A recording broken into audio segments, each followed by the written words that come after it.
GMA News and Public Affairs.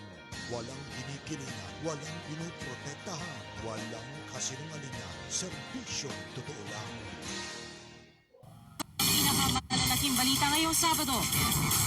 Sa bisperas ng Undas, mga bumibisita sa mga sementeryo nagsisimula ng dumagsa. Mga nasa apartment type na nicho, extra challenge tirikan ng kandila. Ilang negosyante kanya-kanyang gimmick. Sa uling araw ng voter registration, mga botanteng humahabol siksikan sa mga COMELEC Registration Center. Marami sa kanila, madaling araw pa pumila. Palengke sa Zamboanga City na sunog, 15 patay. Alden at Yaya Dab tuloy sa pagpapakilig habang kinukuha ang alasan sa bahay ni Lola. Pambansang Bay, bukas daw sa posibilidad na magkatuluyan sila ni Maine Mendoza. Hindi ko po sinasara yung pinto ko sa chance na mag-develop or magkaroon ng something serious out of that. We'll see po.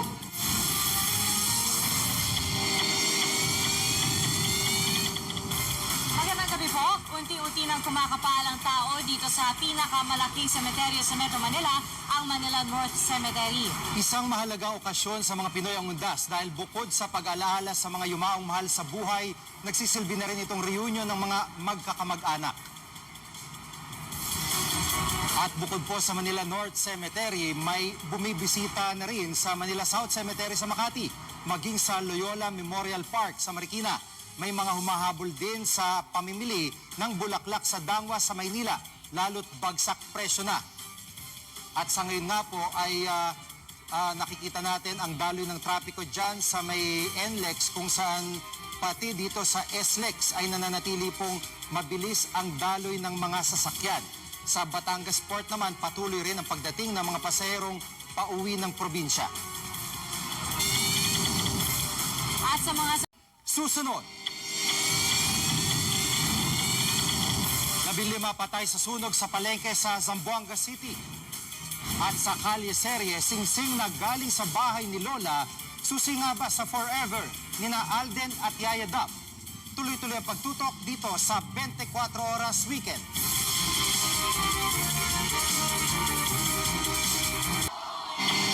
Susunod, Alden Richards inaming nagiging close na sila ni Maine Mendoza. May chance kayang maging sila sa totoong buhay. Tutukan yan dito sa 24 Oras Weekend. Yeah, Jiggy? Salamat Katat. Live pa rin po tayo mula rito sa Manila North Cemetery. Mga kapuso, muli paalala ng mga otoridad dito. Kung kayo po ay pupunta dito, tanging dito lamang sa main entrance, dadaan papasok at palabas ng semeteryo. At yan po ang balita ating tinutukan ngayong Sabado mula rito sa Manila North Cemetery. Ako po si Pia Arcangel. Ako po si Jiggy Manikad at mga kapuso, 55 araw na lang, Pasko na. Ito po ang GMA, walang kinikilingan, walang pinoprotektahan. Walang kasinungalingan, serbisyong totoo lamang. At dahil hindi natutulog ang balita, Nakatutok kami 24 oras.